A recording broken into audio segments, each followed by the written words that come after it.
A few moments later. Flex ko lang sa inyo yung ginagawa kong makina, mga idol. Dito ako sa ibabaw, nag-layout ako ng weldingin ko. Ayan o.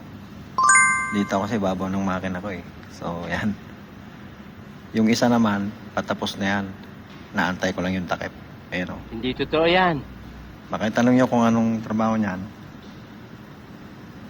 Lutuan ng tornilyo yan, mga idol. Wow! Pati itong ginagawa ko na to. Lutuan to ng tornilyo. Dito pinapatigas ang mga tornilyo sa mga ginagawa namin makina na to. So, ito yung trabaho ko dito sa abroad, mga idol. As a welder. So, ayan. Nilalayout ko yung pyesa ko eh. Ayan. So, itong makina na to, ayan. Ayan o. Diyan dadaan yung conveyor. Conveyor yan eh. Yun. 10 meters ang haba niyan, mga idol. So, yan lang. Plinex ko lang sa inyo yung ginagawa ko. Dito ako sa ibabaw kasi nagwe-welding up eh.